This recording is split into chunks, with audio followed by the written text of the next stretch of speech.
ನಮಸ್ಕಾರ, ನಾನು ನಿಮ್ಮ ಸಮೀನಾ.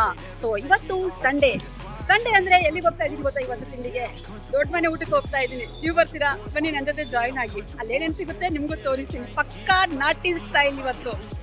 ಕಾರ್ ಬಂದು ನಿಂತ್ಕೊಬಿಡ್ತು. ದೊಡ್ಡ ಮನೆ ಊಟ. ಹೋಟೆಲ್ ಶಟರ್ ಓಪನ್ ಇರೋದು ನೋಡಿ ಫುಲ್ ಖುಷಿ ಆಗ್ಬಿಡ್ತು. ಅದಕ್ಕೆ ಒಳಗಡೆ ಹೋದ್ರೆ ಮಾಸ್ಟರ್ ಇನ್ನೂ ಈರುಳ್ಳಿ ಹಚ್ತಾ ಇದ್ರು. 11 ಗಂಟೆಗೆ ಈ ಹೋಟೆಲ್ ಓಪನ್ ಆಗೋದಂತೆ. ದೊಡ್ಡ ಮನೆಗೆ ಬಂದ್ವಿ. ಯಾಕೋ ಅಲ್ಲಿ ಊಟ ರೆಡಿ ಇಲ್ಲ. ಅದಕ್ಕೆ ಈಗ ದೊಡ್ಡ ಮನೆಯಿಂದ ಗೌಡ್ರ ಮನೆಗೆ ಹೋಗ್ತಾ ಇದ್ದೀವಿ. ಅಷ್ಟೇ, ಯಾವ್ದಾದ್ರು ಒಂದು ಮನೆ ಸಿಗುತ್ತೆ. ಸಾಕಾನಗರಲ್ಲಿ ತುಂಬಾ ಇದೆ ಫುಡ್ ಜಾಯಿಂಟ್ಸ್. ನನ್ಗೆ ಡಾಕ್ಟರ್ ಹೇಳಿದ್ರು ಬಾಡಿಗೆ ಒಳ್ಳೆ ಪ್ರೋಟೀನ್ ಬೇಕು ಅಂತ. ಅದಕ್ಕೆ ಡೈರೆಕ್ಟ್ ಗೌಡ್ರ ಮನೆಗೆ ಬಂದಿದ್ದೀನಿ ಈಗ ನಾನು. ಕರ್ನಾಟಕದ ಆಲ್ಮೋಸ್ಟ್ ನಾಟಿ ಸ್ಟೈಲ್ ಮತ್ತು ಮಿಲಿಟರಿ ಹೋಟೆಲ್ಗಳಲ್ಲಿ ನಾವು ಅಣ್ಣಾವ್ರ ಮತ್ತು ಅಪ್ಪು ಅವರ ಫೋಟೋ ನೋಡ್ತೀವಿ. ಹಾಗೆ ಇಲ್ಲಿ ಅಪ್ಪು ಅವರ ದೊಡ್ಡ ಫೋಟೋ ಹಾಕಿದ್ದಾರೆ ನೋಡಿ. ಕುರಿ ನಮ್ಮನ್ನೇ ನೋಡ್ತಾ ಇದೆ. ಇಲ್ಲಿ ಪಕ್ಕಾ ಮಂಡ್ಯ ಸ್ಟೈಲ್ ಊಟ ಸಿಗುತ್ತೆ. ಕಾಲ್ ಸೂಪು, ಕಬಾಬ್, ಮಟನ್, ಖೈಮಾ ಉಂಡೆ, ಬೋಟಿ ಫ್ರೈ, ಬೋಟಿ ಗೊಜ್ಜು, ಬಿಸಿ ಬಿಸಿ ಬಿರಿಯಾನಿ, ಚಿಕನ್ ಚಿಲ್ಲಿ, ನಾಟಿ ಕೋಳಿ ಸಾರು, ಫಿಶ್ ಫ್ರೈ, ಬಿಸಿ ಬಿಸಿ ಮಂಡ್ಯ ಸ್ಟೈಲ್ ರಾಗಿ ಮುದ್ದೆ, chicken curry, mutton curry, idli, dosa, paratha, ಇನ್ನೂ ತುಂಬಾ ಐಟಮ್ ಸಿಗುತ್ತೆ ಇಲ್ಲಿ. ಹೊಟ್ಟೆಯಲ್ಲಿ ಜಾಗ ಮಾಡ್ಕೊಂಡು ಬರ್ಬೇಕಷ್ಟೇ. ಬೆಳಗ್ಗೆ 7 ಗಂಟೆಯಿಂದ ಈ ಹೋಟೆಲ್ ಓಪನ್ ಆಗಿಬಿಡುತ್ತೆ. ನಾವು ಮೊದಲು ಪ್ಲೇನ್ ಕಾಲ್ ಸೂಪ್, ಖೈಮಾ ಉಂಡೆ, ಇಡ್ಲಿ ಮತ್ತು ದೋಸೆ ಆರ್ಡರ್ ಮಾಡಿದ್ವಿ. ಸರ್ವಿಸ್ ಅಂತೂ ತುಂಬಾ ಫಾಸ್ಟ್ ಇದೆ. ಇಡ್ಲಿ ದೋಸೆಗೆ ಶೇರ್ವಾ ಕೊಡ್ತಾರೆ, ಅದಂತೂ ನೆಕ್ಸ್ಟ್ ಲೆವೆಲ್. ನಮ್ಗೆ ಲೈಫ್ ಅಲ್ಲಿ ಯಾವ ಉಂಡೆ ನಾಮನೂ ಬೇಡಪ್ಪ. ನಮಗ್ ಬೇಕಾಗಿರೋದು ಬರೀ ಮಟನ್ ಖೈಮಾ ಉಂಡೆ ಮಾತ್ರ. ಈ ಪೀಸ್ ನೋಡಿ, ಇದ್ರಲ್ಲಿ ಫ್ಯಾಟ್ ಇದೆ ಅಲ್ವಾ, ಇದು ನನಗೆ ತುಂಬಾ ಇಷ್ಟ. ಕಾಲ್ ಸೂಪು ತುಂಬಾ ಬಿಸಿ ಬಿಸಿ ಖಾರ ಖಾರ ಆಗಿದೆ, ತುಂಬಾ ಟೇಸ್ಟಿ ಆಗಿದೆ.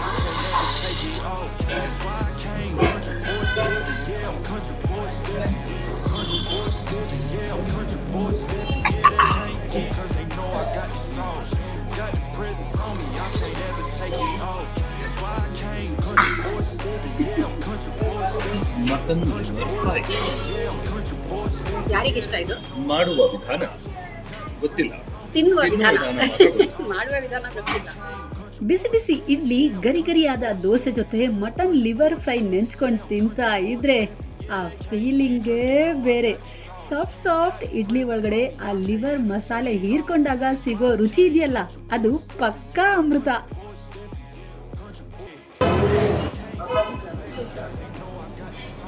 ನನಗೆ ಈ ದೋಸೆ ಚಟ್ನಿಲೆಲ್ಲ ತಿನ್ನೋಕ್ಕಾಗಲ್ಲ. ಚಟ್ನಿ ಪಲ್ಯ ಅದೆಲ್ಲ ಸಮ್ಟೈಮ್ಸ್ ಓಕೆ, ಬಟ್ ಶೇರ್ವಾನೇ ನನಗೆ ಇಷ್ಟ. ಮನೇಲಾದರೂ ಓಕೆ, ಏನೇನೋ ಡಿಫ್ರೆಂಟ್ ಟೈಪ್ಸ್ ಆಫ್ ಚಟ್ನಿ ನಾವು ಮಾಡ್ಕೊಡ್ತೀವಿ. ಹೊರಗಡೆ ಎಲ್ಲ ಬಂದಾಗ ನಮ್ಗೆ ತಿನ್ನೋಕ್ಕಾಗಲ್ಲ. ನಮಗೆ ಸಿಕ್ಕರೆ ಶೇರ್ವಾ ಕೊಟ್ಬಿಟ್ರೆ ಸಾಕು, ಹೊಟ್ಟೆ ತುಂಬ ಊಟ ಮಾಡ್ಕೊತೀವಿ. ಇಷ್ಟು ಶೇರ್ವಾ ಸಿಕ್ಕಿದ್ರು ಸಾಕು. ಕಾಣಿಸ್ತಾ ಇದೆಯಾ? ಅಯ್ಯೋ ಚೆಲ್ಲೋಗ್ತಾ ಇದೆ ಅಲ್ಲಿ. ಅದು ಸ್ಮೆಲ್ ಮಾಡ್ಕೊಬೇಕಾದ್ರೆ ತಿನ್ಬಿಡ್ತೀನಿ ನಾನು. ಹೊಟ್ಟೆ ತುಂಬ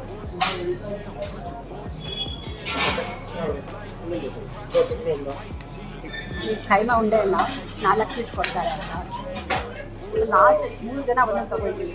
ಲಾಸ್ಟ್ 1 ಪೀಸ್ ಉಳಿಯುತ್ತೆ. ಅವಾಗ ನಾನೇ ಕೇಳೋದು, ಯಾಕಾದ್ರೂ ಬೇಕಾ ಅಂತ. ಇದು ಬೇಡ ಅಂತ ಹೇಳ್ತಾರೆ. ಇಟ್ ಮೀನ್ಸ್ ನನಗೆ ಬೇಕು ಅಂತ ಒಂದು ಕಾಂಪ್ರಮೈಸ್ ಇದೆಲ್ಲ ನನಗೆ ಕೊಟ್ಬಿಡ್ತಾರೆ.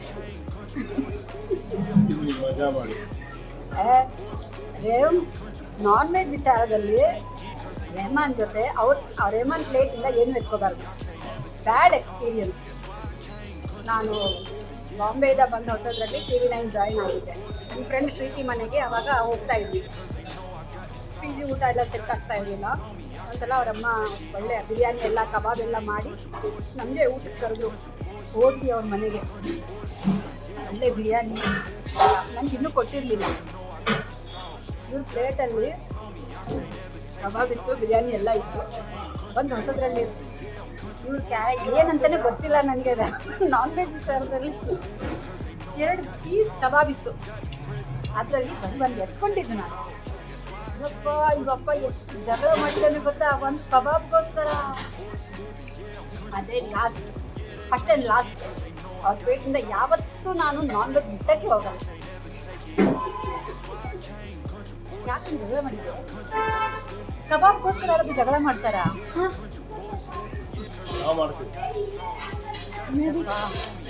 ಹುಡುಗಿ ಅನ್ನೋದು ನೋಡಿದೆ, ಅದು ಹೆಂಗೆ ಜಗಳ ಮಾಡಿದ್ರು ಗೊತ್ತಾ? ನಾನು ಸುಮ್ಮನೆ ಹಿಂಗೆ ನಿಂತ್ಕೊಂಡಿದ್ದೆ. ತಿನ್ಬೇಕು ಬೇಡ ಅದು ಗೊತ್ತಾಗ್ತಾ ಇಲ್ಲ. ಕೈಯಲ್ಲಿ ನಿಂತ್ಕೊಂಡು ಸುಮ್ಮನೆ ನಿಂತ್ಕೊಂಡಿದ್ದೆ. ಎಷ್ಟೊತ್ತಾದ್ರು ಆಮೇಲೆ ನನಗೆ ಬೇರೆ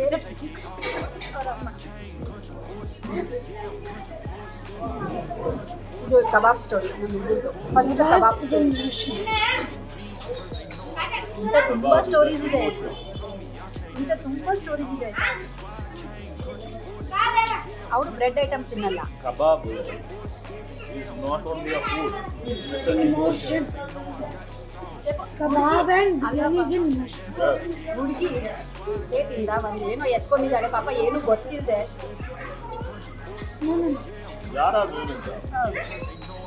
ಊಟ is ಊಟ. ಸೊ ನೀವು ಯಾರಾದರೂ ರೆಮನ್ ಪ್ಲೇಟಲ್ಲಿ ಏನಾದರೂ ನಾನ್ ವೆಜ್ ಎತ್ಕೊಳ್ಳೋಕ್ಕಿಂತ ಮುಂಚೆ ಯೋಚನೆ ಮಾಡಿ ಆಯ್ತಾ. ಯಾವತ್ತೂ ಪ್ಲೇಟಿಂದ ಕಬಾಬ್ ಮಾತ್ರ ಎತ್ಕೊಳ್ಳೋಕೆ ಹೋಗಬೇಡಿ. ಇವತ್ತಿಗೋಲ್ವಾ ನಾನ್ ವೆಜ್, ಇವತ್ತಿಗೋಲ್ವಾ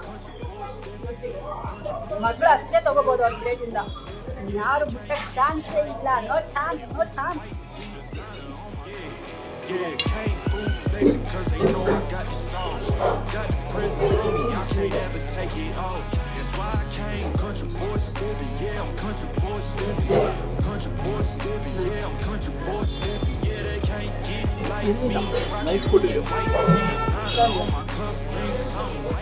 ನಾವು ಹೋಗೋ ಆಲ್ಮೋಸ್ಟ್ ಎಲ್ಲ ನಾಟಿ ಸ್ಟೈಲ್ ಮತ್ತು ಮಿಲಿಟರಿ ಹೋಟೆಲ್ಗಳಲ್ಲಿ 100% ಪಕ್ಕಾ ಹಲಾಲ್ ಮಾಂಸನೇ ಬಳಸೋದ್ರಿಂದ ಯಾರೇ ಆಗಲಿ ಯಾವುದೇ ಟೆನ್ಷನ್ ಇಲ್ಲದೆ ಫುಲ್ ಖುಷಿಯಿಂದ ಹೊಟ್ಟೆ ತುಂಬ ಊಟ ಮಾಡಬಹುದು. ಬಿರಿಯಾನಿ ಇಮೋಷನ್.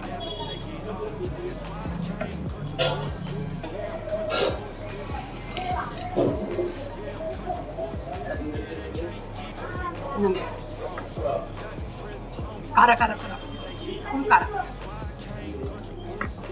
ಚಿಕ್ಕ ಮಕ್ಳಿಗೆ ಇಷ್ಟ ಆಗಲ್ಲ, ತುಂಬ ಖಾರ ಇದೆ. ಕೀಮಾ ಮಿಕ್ಸ್ ಆ್ಯಂಡ್ ಬಿಡು.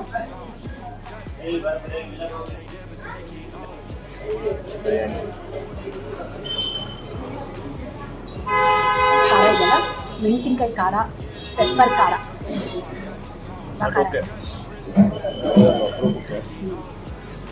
ಟವೆಲ್ ಹಾಕೊಂಡು ಬಂದಿಲ್ಲ, ಆ್ಯಕ್ಚುಲಿ ಇಲ್ಲಿಗೂ ಟವೆಲ್ ಹಾಕೊಂಡು ಬರಬೇಕು. ಸಿಕ್ಕಾಪಟ್ಟೆ ಖಾರ.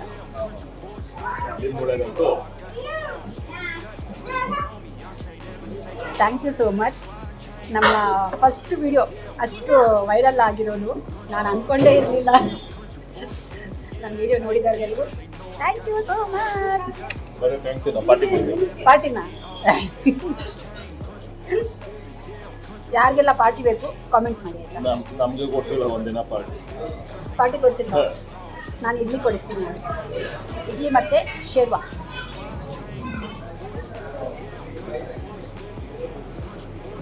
ನಾನು ಯಾವಾಗಲೂ ಒಬ್ಬರಿಗೆ ಬರ್ಡನ್ ಆಗಬಾರ್ದು ಅಂತ TTMM ಮಾಡ್ತೀನಿ.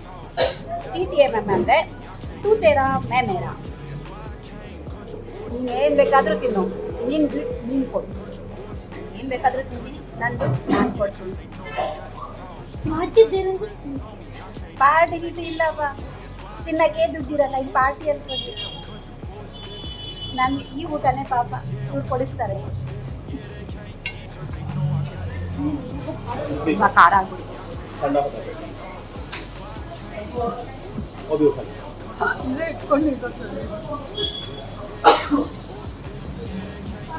ನನಗೆ ಬಿರಿಯಾನಿ ಜೊತೆ ಯಾವಾಗಲೂ ಒಂದು ಸ್ವೀಟ್ ಇರಬೇಕು.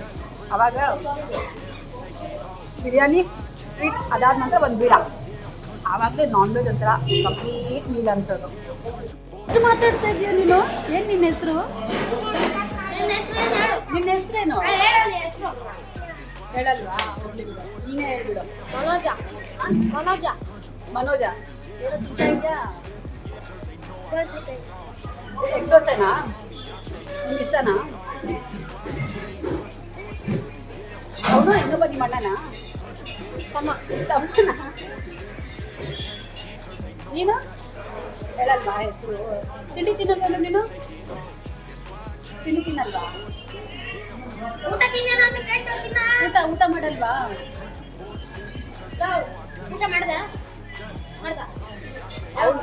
ನಿನ್ ಜೊತೆ ಮಾತ್ರ ಮಾತಾಡೋದ ಅವನು?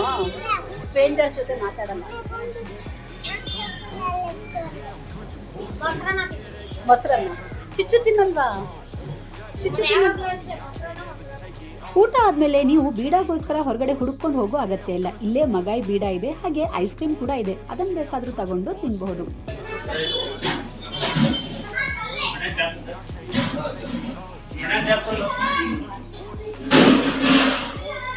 ಕೆಲವೊಬ್ಬರಿಗೆ ಬಿರಿಯಾನಿ ಜೊತೆ ಕೋಲ್ಡ್ ಡ್ರಿಂಕ್ ಕುಡಿಯೋ ಅಭ್ಯಾಸ ಇರುತ್ತೆ. ಸೊ ಇಲ್ಲಿ ಕೋಲ್ಡ್ ಡ್ರಿಂಕ್ ಕೂಡ ಸಿಗುತ್ತೆ ನಿಮ್ಗೆ. ಊಟ ಅಂತೂ ತುಂಬಾ ಚೆನ್ನಾಗಿತ್ತು. ಬಿಲ್ ಪೇ ಆಯ್ತು, ಹೊಟ್ಟೆ ಫುಲ್ ಟೈಟ್ ಆಯ್ತು. ಈಗ ಕಣ್ಣುಗಳು ಕೇಳ್ತಿರೋದು ಬರೀ ಬೆಡ್ ಅಂಡ್ ಬ್ಲಾಂಕೆಟ್ ಮಾತ್ರ. ಸೊ ನೀವು ಫುಡ್ ಲವರ್ ಅಂತ ಆಗಿದ್ರೆ ನೀವು ಬಂದು ಗೌಡ್ರ ಮನೆಯಲ್ಲಿ ಟೇಸ್ಟ್ ಮಾಡಬಹುದು. ಮುಂದಿನ ವಿಡಿಯೋದಲ್ಲಿ ಮತ್ತೆ ಸಿಗ್ತೀನಿ. ಅಲ್ಲಿವರೆಗೂ ಟೇಕ್ ಕೇರ್, ಬಾಯ್.